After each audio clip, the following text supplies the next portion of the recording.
Hi, everyone. Thank you for joining us here on this extremely interesting and topical webinar that we're hosting for you. It talks about the highlights of global investing in 2021 and, more importantly, what lies ahead as we sit at the cusp of another new year. We look back at the previous year, the kind of rally that we've seen in markets across the world. But towards the end of the year, things started to get a little jittery, little iffy with inflation coming by, the taper tantrums, some of the liquidity being promised to be sucked out of the system. Will that be as easy to make money in 2022 in the equities or not? We have the best of the best with us. Jim Rogers joins in from Singapore. Alongside that, we have Vinay Bharathwaj, who's the co-founder and co-CEO of Stockal as well. He joins in from Dubai, and me, I'm here from Mumbai. But that doesn't matter because the pandemic has taught us is that work is an activity, not a location. Thanks a lot, Jim and Vinay. Let's kickstart this conversation. We've seen a big rally in both India and US in 2021. Of course, the first half was pretty clean in terms of its moves. What do you think makes it interesting to invest in the next year, specifically given the sort of volatility that we've seen over the last couple of months? Well, you ask me or Vinay. Vinay is smarter than I am. Vinay started this company. Well, I will tell you, as you know, the United States stock market is at an all-time high, and the Indian stock market is at an all-time high. I usually don't like to buy things at an all-time high, but if I could find something in either place that was interesting and not too expensive, I would buy it. You know, a bubble is forming in the US. It's not a complete bubble yet because there's still many stocks that have not gone up. But I would suspect that sometime in the foreseeable future, this is all going to come apart. It's going to All right. collapse, in And other words. would you be able to quantify the foreseeable nature of this future, as in at what point will it collapse? Because everyone's been talking about a bubble for the longest time. What are the parameters that you will be watching out for, which will denote the beginning of the collapse, if you must? Well, you should ask Stockholm. They know better than I do. But my view is that we're going to somewhere along the line, we're going to have a correction. The central banks will panic because they're not very smart people. And then they will print even more money. We will have one last big rally, and that will probably be it. And I would suspect that later in 2022, it will all come to an end. I'm not very good at market timing, but I've seen this movie before, and that's usually the way it works. And these guys love to print money. They don't know any better. They think it's good. I don't, Wow. but they do. We've been saying these things ahead of the festive season. A lot of people might find it difficult to, enjoy this season, because if you're talking about things coming to an end in 2022, when let's speak to you about these things. I mean, we speak at just ahead of the Fed event, where the belief is that maybe the commentary will be that inflation isn't as transitory as one thought. It is a little more sticky, and there would be doubling of the taper, and might be a word on increasing rates as well. In light of all these things, do you think the rally across the US and Indian equity markets will continue? Yeah, thanks, Manglam. Good to chat with you as well.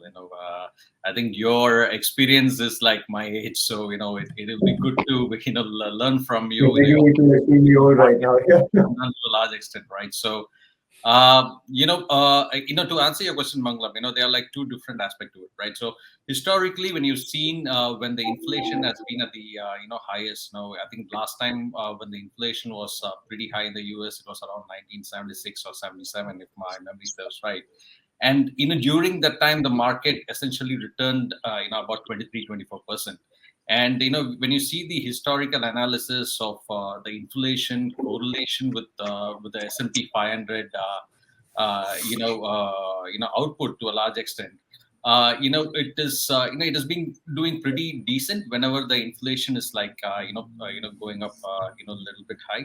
So there is no direct correlation. When the inflation goes high, the market is going to go down to a large extent, right? So from that perspective, history says that that there is a chance that this bull rally might go on for a while.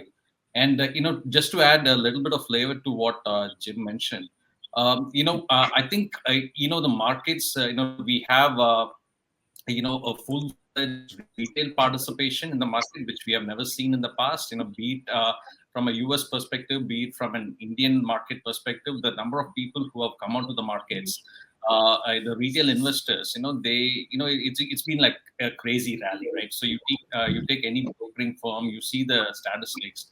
There's a whole number of people who are like coming into the market, and and again, that has got to do with the pandemic as well, and we have not seen this kind of a pandemic anywhere in the near past. So all that is like driving the market. New people are coming onto the market.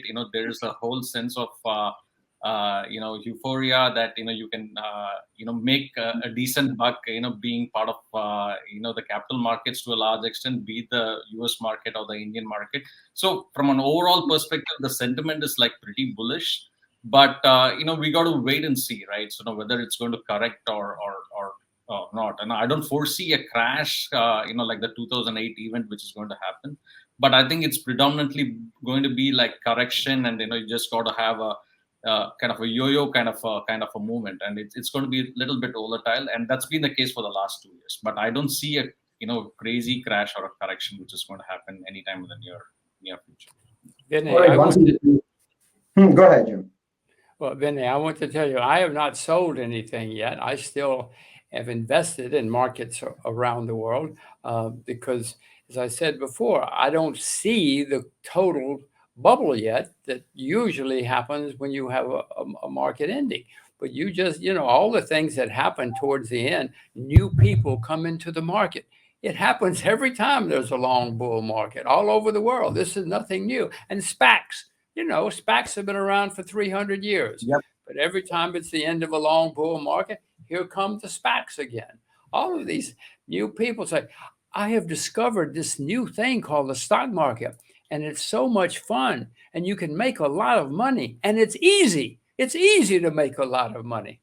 Now that's what people are saying these days about the crypto market, Jim, not stock market to a large extent. That's a different can of worms. We'll open that at a later time in this conversation. But Jim and Vinay, I come to you first, Jim, before I go to Vinay on this one, because you guys are talking about the way a lot more people have entered the markets thinking it is very easy.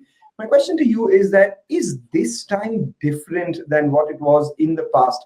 And I ask this because of the advent of technology. Earlier, it wasn't as accessible to enter the stock market, but now not only do you have the access, but you also have a serious amount of knowledge or a serious amount of information, which is extremely easy. You just go ahead, type in the company name on Google, and you get reams and reams of research, which is enabling people to make slightly better decisions than what maybe the previous generation of investors did. So do you think to that extent, this rally or this influx of investors in the equity markets through Robinhood in the US and through the multitude of apps that we have here in India, and I'm sure across the world as well, is this time different, Jim? The most dangerous words I know in the investing world are, this time it is different. It's not ever different. When you hear people say this time it's different, you better run. You better run as fast as you can.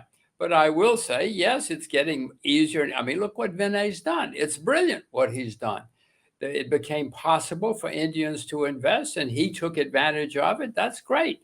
That's what entrepreneurship is and investing is all about. So my hat is off to him. I commend him for doing that. And again, I am not selling yet. I expect it used to be in my early days, the rule was when they raise interest rates 3 times, 1, 2, 3, that's when you get out. Well, we have inflation now. They will start raising interest rates before too much longer. But if the first time they raise interest rates, it will scare people. But that's not a time to get out. You have to wait until interest rates really start going higher and markets get really crazy and everything goes higher. And then you sell out. I mean, that's what I'm planning on, but who knows? Ask Vinay. Vinay, go ahead. I don't know what to say here. Everyone has their own thesis of one day, when they want to get into the market and when they want to get out of the market to a large extent, right? So again, stock market is kind of a level playing field, right? So one day you make a pretty decent return when your strategy works. Now you are the genius in the market, right? At the same time, when your strategy doesn't work, you lose a ton of money. So end of the day, I think what investors need to look at is, like exactly what Jim is doing, right? Hold on to your stocks, wait for the long term, look at your investment from a long term perspective. And if you're going to play with volatility, it's as good as gambling, right? 50-50. There's no clear cut strategy from that perspective.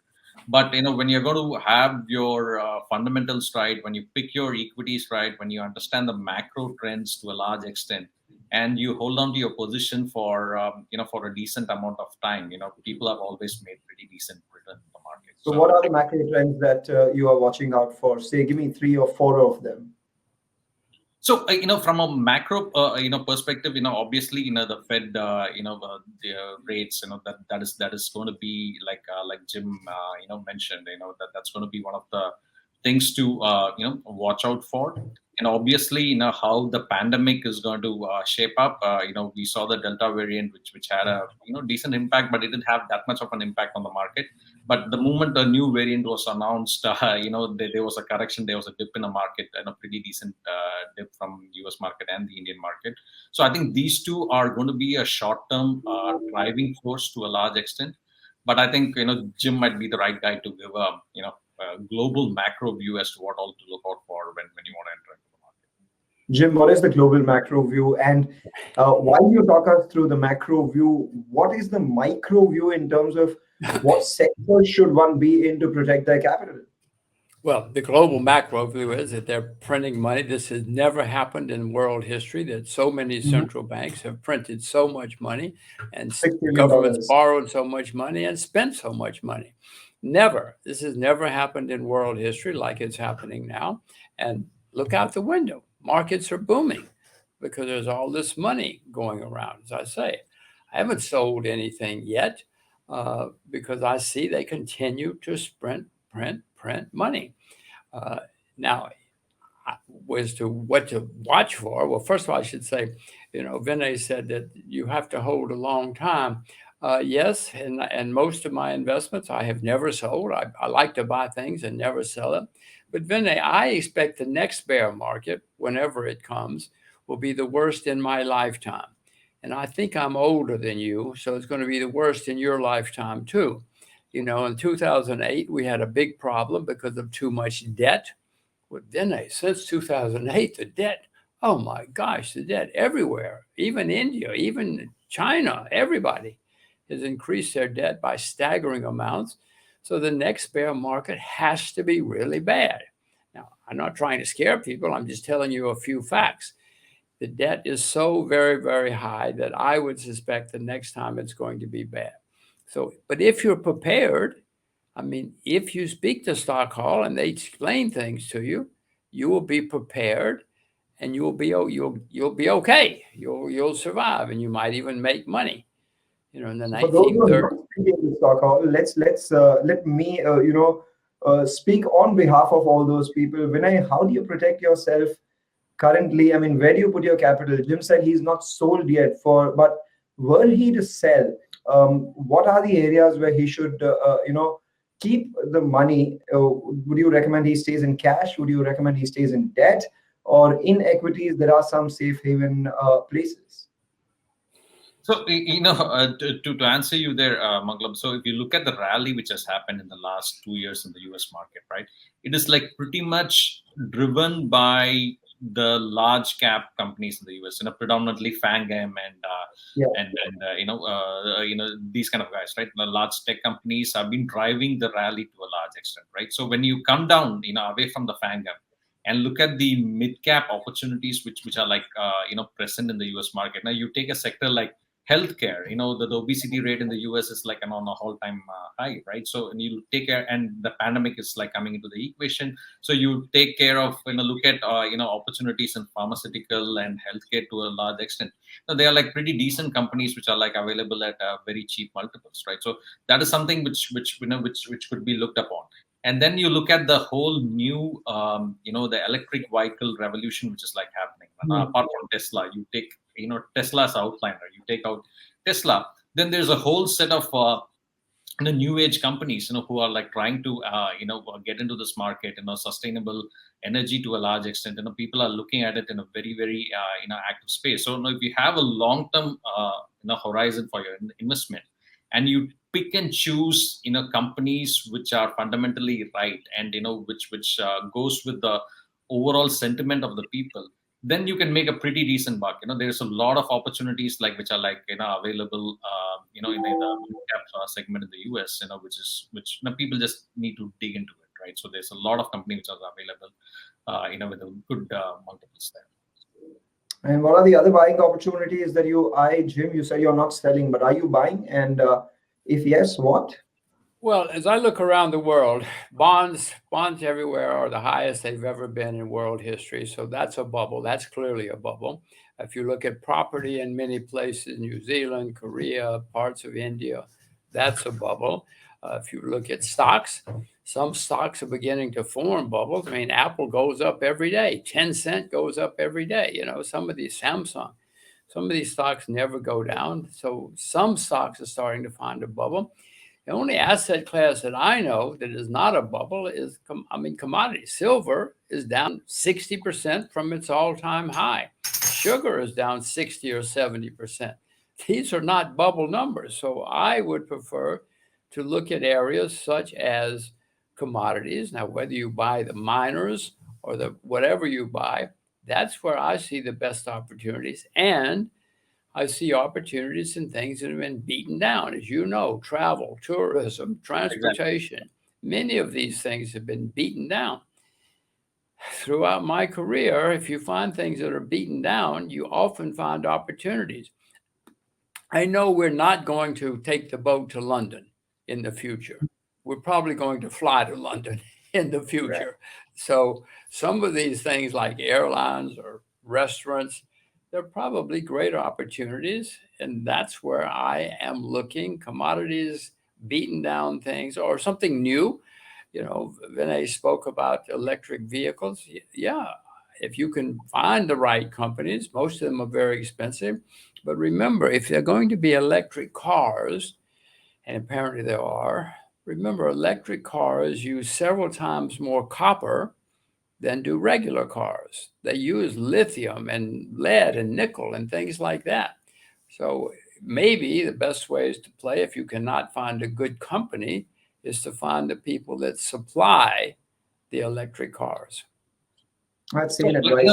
Just to add to what Jim said, he made a pretty, awesome point there, right? So now you don't need to, cherry pick stocks here. There are like a whole bunch of thematic ETFs which are like available in the market. There's like a silver ETF, there's like, lithium battery ETF, there's like copper-based ETF, there's like an electric vehicle ETF, there's AI ETFs, there's robotic ETFs. So there's a whole bunch of, thematic ETFs which are like available in the market, right? So, if you want to play it, a little bit safe, I think ETF could be a pretty good option for investors to, look at. You can see the trend, exactly how, Jim said.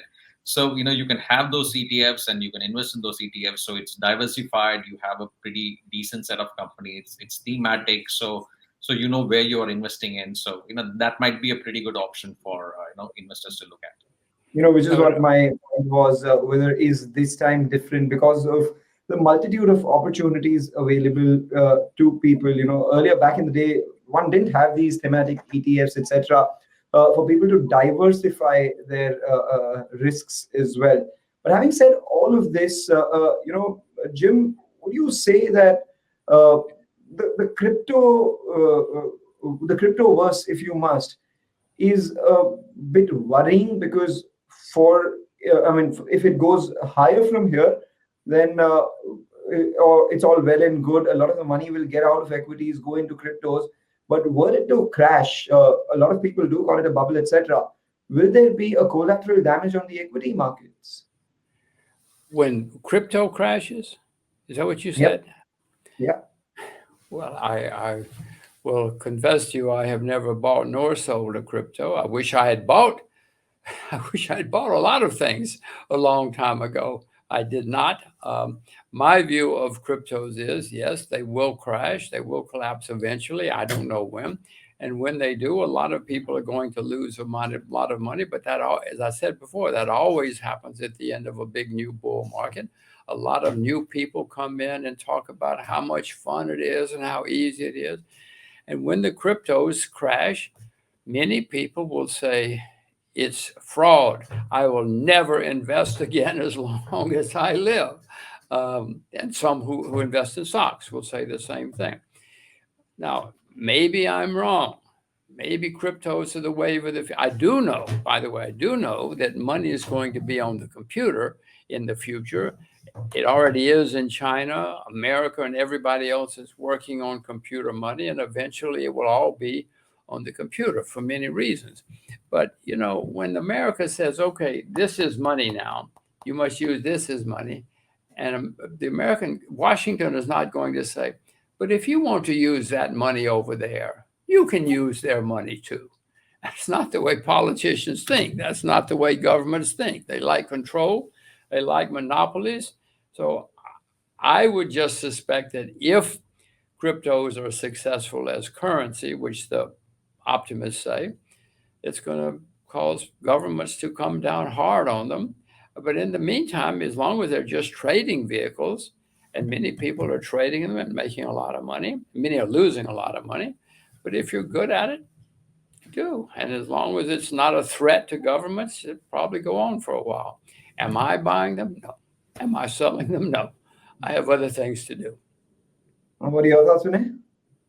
So, Well, just like Jim, I haven't fallen into the FOMO of, investing in crypto. Because if I'm investing in anything, there needs to be something which I understand, which needs to be fundamentally driven, right? So, what is happening to a large extent from a crypto perspective? There's no fundamentals to why a crypto, value goes up or goes down. It is either completely driven by probably technicals to a large extent, or just a punt. A whole bunch of people are making in the market. So from that perspective, I feel little uncomfortable investing in crypto. But having said that, if at all you want to have some level of exposure into crypto, and again, it's still going to be pretty volatile and dangerous. Is you can look at options wherein there's a new ETFs which are like come out in the US, where the ETF is based on a crypto index to a large extent, and you can have some level of diversification by investing in that, if at all you want to be part of that entire entire crypto market to a large extent. So from that perspective, yes, cryptos will be here. So I don't know in what form, but like Jim said, money is going to be digital. It's going to be in your in your phone, and it needs to be digital, right? So, but I think something like a stable coin or something like that will work out in the long run. Right. You earlier spoke about the kind of stocks that did well in the US markets. All of them were the large caps. But at the same time, you mentioned FANG as well. So I would, keep the market cap aside. Let's talk about the nature of those businesses. Facebook, or which is now Meta, again, a digital new age business. Amazon, a digital new age business. Apple, a digital new age old business. Netflix, Google, all the companies that are doing well, including Microsoft. They have done extremely well. Most of them are new economy businesses. And it's in India now that we're getting this slew of IPOs, be it something like Zomato, Nykaa, or even something like Paytm and Policy Bazaar, all these new age companies which are coming in. What are the parameters we can consider learning from the US, rally in these stocks for the Indian stocks, the stocks of the same nature? Again, when you look at the companies which we talked about, I think they got accelerated. The earnings got accelerated because of the pandemic. Or like you said, all these guys are like pretty new age, companies. But having said that, they have been in the market for a very long time, right? It's not like Right. too new age. And Apple is like, I don't know, 35, 40 years old, and Google Yeah, is I like, call it an yeah. old So new age business. yes, yes. So they have been in the market for a long time. They understand the dynamics of the consumer. They have a lot of data to mine, and the US as a market is a completely different market when you compare that to an India, right? So when you look at the Indian, new age companies, they are like been pretty new, and the market is still evolving, right? So there is so much of room to grow from a market perspective. And what I would say is, I think we got to be patient with this new age, startups which are like listed. People need to understand that there is a room to grow, and they got to be patient with them. They're not going to show like quick results, and quarter on quarter they're not going to show the results which the market generally expects from someone like an HDFC or an ICICI. But you got to be patient with them. You got to understand their business model to a large extent and see whether their business model is fundamentally strong. Forget about the balance sheet, whether it's fundamentally strong. Understand the business model, whether it's fundamentally strong. And if you understand the business model and you understand the headroom which the companies can grow in, then you take a punt on these guys. But there's a huge opportunity for these guys to grow. Well, Right. you have You know, he, Vinay is exactly right, but you have to be careful because remember, Apple, Amazon totally collapsed in the last big bear hmm, market in 1999, 2000, when collapsed, when people lost a lot of money. Now, it's still around and it's the most expensive company in the world, or one of them now. So if you're careful, yes. But many of those stocks, in the late 90s, the Wall Street Journal started writing about, with capital letters, the new economy, capital N, capital E. They got swept away in the bubble, and most of those companies disappeared. By the way, the Wall Street Journal stopped writing about the capital N, capital E, new economy when the big bubble burst, but people got swept away. You must be careful. I will tell you another story to bore you for. In the bubble in the late 60s in America, there was a laundry. They wash clothes for people.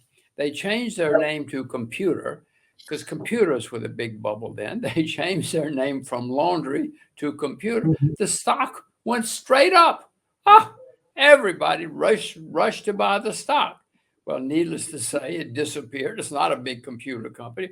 So again, this always happens. It's nothing new about it. Just be very, very careful. And as Vinay said, if you get the right companies, if you're smart enough to find the right people and the right company, you'll make a huge amount of money. If you had bought it, even if you had bought Amazon before the collapse in 1999, 2000, you'd still be rich. But if you bought the others, you would say, I'm never going to invest again as long as I live.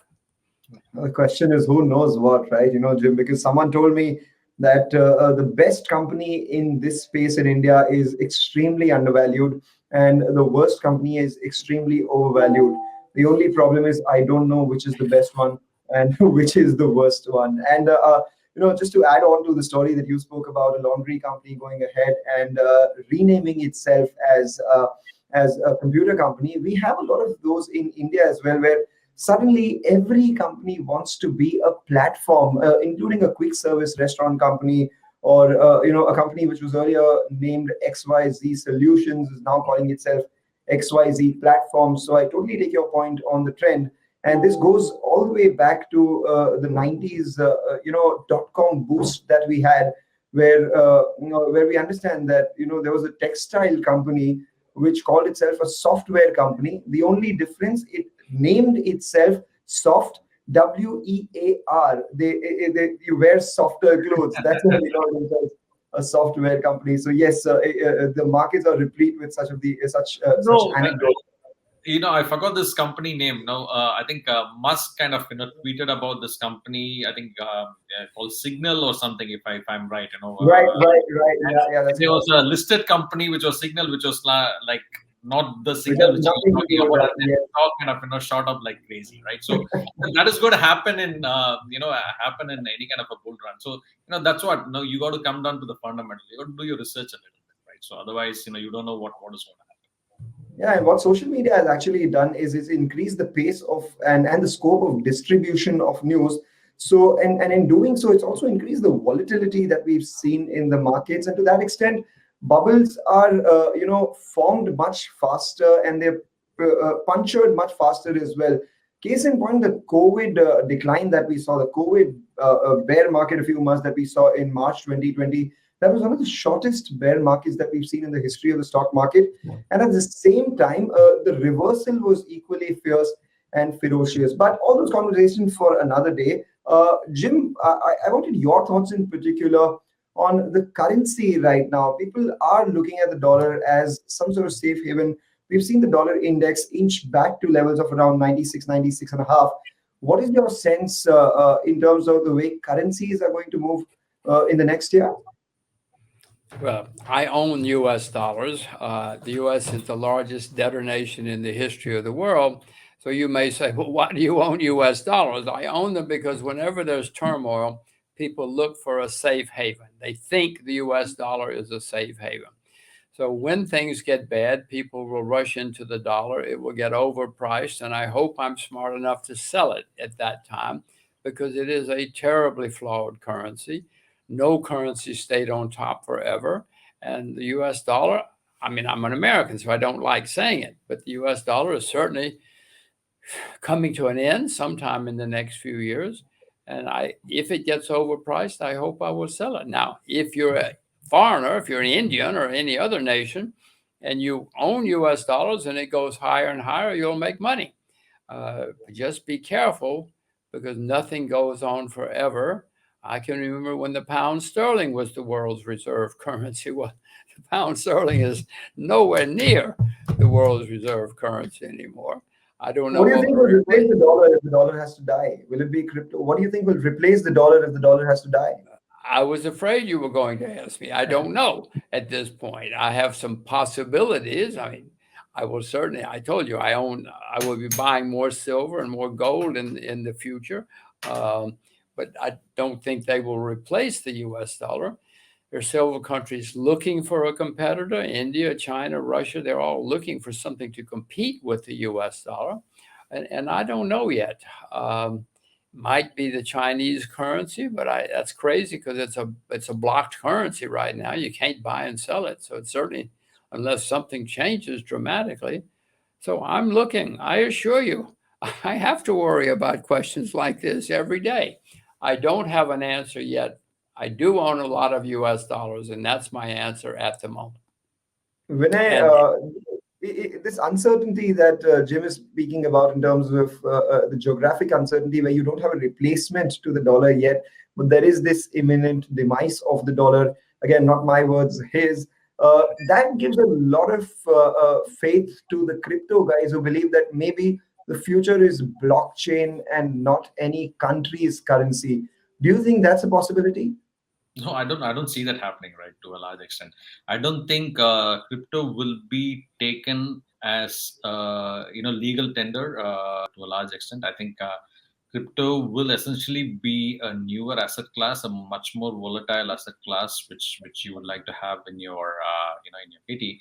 But currency will go digital, so it can be more of a stable coin kind of a concept, wherein instead of a dollar, you call it dollar coin or rupee Okay. coin, which you peg it against against the gold reserve probably.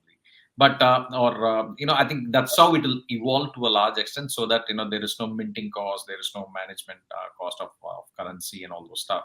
So from that perspective, I think it will be more a kind of a stable coin with an asset backing, so that there is an intrinsic value to the coin, as opposed to standard private coins which are like too much in circulation at the moment. I think world will evolve towards that than anything else. Right. Let's move away from asset prices now, be it the commodities or equities, bonds, or even crypto for that matter. Let's talk about real economy. Jim, what are your thoughts on the way the economy of the world will move forward in 2022, especially given the fact that the pandemic has caused a fair amount of structural changes? What do you think will be the key trends to watch out for purely from a world economy standpoint? And what are the geographies that will benefit, or which are the ones that will suffer from it? You should ask Stockal. Don't ask me. They know more than I'll I ask do. both of you all. Well, the things that I'm watching out for, and who knows if I'm right, I'm certainly watching inflation. The government keeps saying, don't worry. If you listen to the government, you're never going to make money. So I know that inflation is going to be here. It will get worse. And I know that interest rates eventually will go higher and higher. And that's what I'm looking for is my signal, when to get out, when to start selling, when we start seeing serious inflation and serious efforts by government, central banks, to stop inflation. That's when I'll have to get out. I mean, that's been throughout history. When governments raise interest rates, it always meant you better do something else, But there are not many good central bankers anymore. India had a very good central banker 4 or 5 years ago. But there have been America had a good central banker 30 or 40 years ago.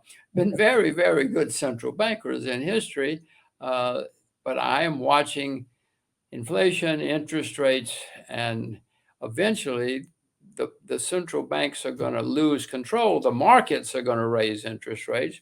And when the markets start taking interest rates up and the central bankers lose control, that's when we have a really, really, really serious bear market. Be worried. Vinay, let's not talk about the way assets will move, but the economy as a whole. The economy as a whole, I think, like I said, right. I think in the near foreseeable future, I think we are going to have a pretty optimistic view on the markets, right? Pandemic has given a lot of woes to people, right? So they have lost job.